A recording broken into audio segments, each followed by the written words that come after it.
Hai guys, jumpa lagi bareng aku di sini. Nah guys, kali ini aku akan menyajikan gimana sih pendapatnya menurut pakar hukum tata negara, Bung Refli Harun masalah Sylvester yang per hari ini belum juga dieksekusi masuk penjara. Padahal kan udah inkrah atau berkekuatan hukum tetap. Kenapa belum dijebloskan ke penjara ya guys? Apa mungkin ada orang besar di balik itu ya guys? Acara ini disiarkan dalam iNews TV secara live dalam acara interupsi yang dipandu oleh Bung Davi Pratama. Oke guys, yuk kita simak penjelasannya. Check it out. Kasus yang terkait sama JK kalau saya baca ya, tapi keluarganya juga nih saya baca di sini. Ya. Kata JK saya sih nggak mikirin, tetapi keluarga yang keberatan katanya. Itu satu. Yang kedua, kalau kita bicara tentang perdamaian, ini kan ada dua versi ya. JK mengatakan dalam berita yang dimuat di Tempo ini mengatakan dia tidak pernah bertemu dengan Sylvester. Tapi Andi Azwan tadi menyampaikan foto di depan Wapres. Ya. Nah itu kan perlu konfirmasi lebih lanjut. Mana yang benar sesungguhnya. Siapa yang ngomongnya bohong kan begitu. Ada dua versi nih. Ya, kalau dua versi itu kayak ijazah. Dua-duanya nggak mungkin asli ya kan kira-kira begitu.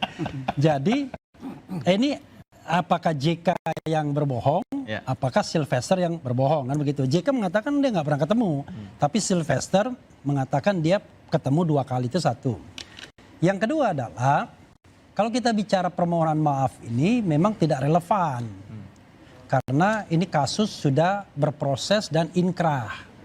Maaf di sini hanya bisa dipahami sebagai hal yang sifatnya sosiologis, politis.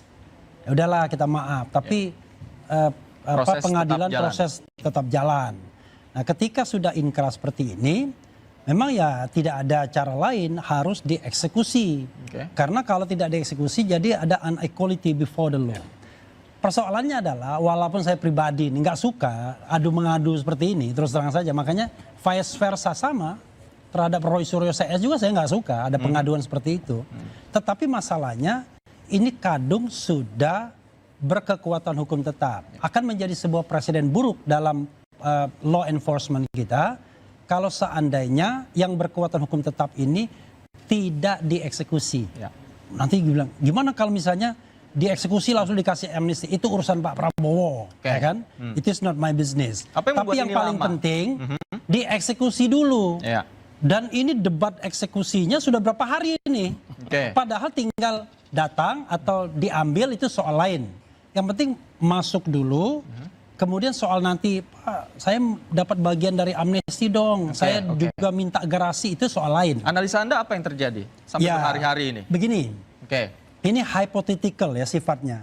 Kira-kira siapa sih yang lebih besar dari Jaksa Agung? Kan ini masalahnya adalah konon Jaksa Agung sudah memerintahkan melalui Kapus Penkum. Artinya kan juru bicara Kejaksaan Agung dong, berarti Jaksa Agung kan yang perintahkan. Tapi kok bisa Kejari, Kejaksaan Negeri Jakarta Selatan tidak melaksanakan perintah eksekusi tersebut? Berarti kan ada keraguan.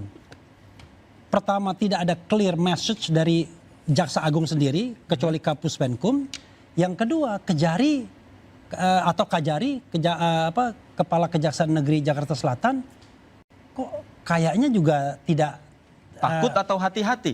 Terlalu hati-hati. Barangkali dia nunggu sign. 2 sign yang ditunggu. Sorry ya. Sign dari Solo dan sign dari Istana. Kira-kira begitu. Kira-kira Istana ini gimana? Baik. Eksekusi nggak? Solo gimana? Eksekusi nggak? Karena asumsi saya harus ada orang yang lebih besar kekuasaannya dibandingkan Jaksa Agung. Kan begitu? Kalau tidak lebih besar dari Jaksa Agung, maka dia bukan orang besar. Dan menurut Anda yang lebih besar itu ada di Solo dan juga ada di Istana.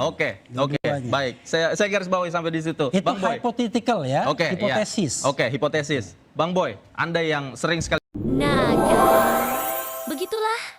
Menurut pandangan dari pakar hukum tata negara Bung Refli Harun, ternyata ada orang besar di balik ini semua. Asumsi yang masuk akal sih. Menurutnya orang besar itu ada di Solo atau Istana. Nah guys, menurut kalian gimana nih? Apa ada pandangan lain sehingga Sylvester ini udah 6 tahun yang harusnya di penjara malah santuy aja sampai sekarang malah jadi komisaris? Wong ediaan. Gimana menurut kalian guys? Yuk komen. Salam akal waras. Terima kasih. Wassalam.